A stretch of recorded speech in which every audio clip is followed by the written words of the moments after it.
اب ہم اس بات کو سمجھتے ہیں کہ سینٹ ویلنٹائن کون تھا۔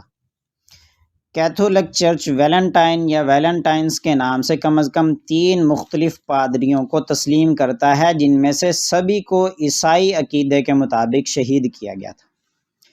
ایک نظریہ کا دعویٰ یہ ہے کہ ویلنٹائن ایک پادری تھا جو روم میں 3 صدی کے دوران تھا، جب شہنشاہ کلاڈیس دوم نے فیصلہ کیا کہ کنوارا مرد بیویوں اور خاندان والوں سے بہتر سپاہی بنتا ہے تو اس نے نوجوانوں کے لیے شادی کو غیر قانونی قرار دے دیا۔ ویلنٹائن نے حکم نامے کی ناانصافی کا احساس کرتے ہوئے کلاڈیس کی مخالفت کی اور چھپ کر نوجوان لڑکے اور لڑکیوں کے لیے شادیاں کرنا جاری رکھا۔ تو جب کلاڈینس کو ویلنٹائن کے اعمال کا پتہ چلا تو اس نے حکم دے دیا کہ اسے موت کے گھاٹ اتار دیا جائے۔ دوسرا نظریہ دعویٰ کرتا ہے کہ اس واقعے کا اصل نام سینٹ ویلنٹائن آف ٹرنی تھا، جو ایک بشپ تھا۔ کلاڈیس دوم نے ہی روم کے باہر اس کا سر قلم کر دیا۔ لیجنڈ کے مطابق ویلنٹائن کو سخت رومن جیلوں سے فرار ہونے میں عیسائیوں کی مدد کرنے کی کوشش کرنے پر قتل کیا گیا تھا، جہاں انہیں اکثر مارا پیٹا جاتا تھا اور اذیتیں دی جاتی تھیں۔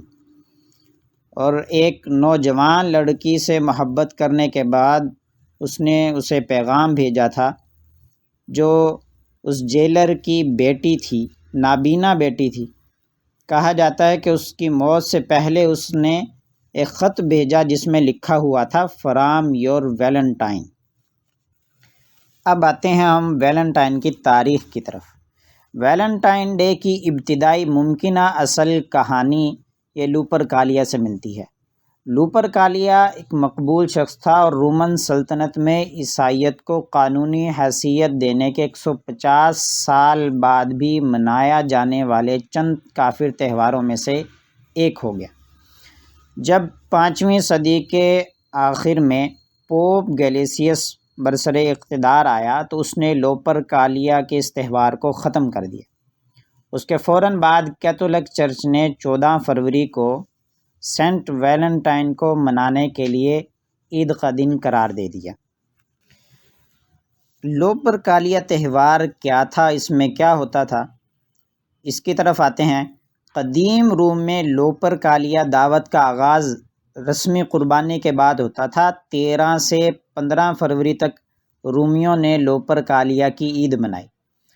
مردوں نے بکرے اور کتے کی قربانی دی، پھر عورتوں کو ان جانوروں کی کھالوں سے کوڑے مارے جو انہوں نے ذبح کیے تھے۔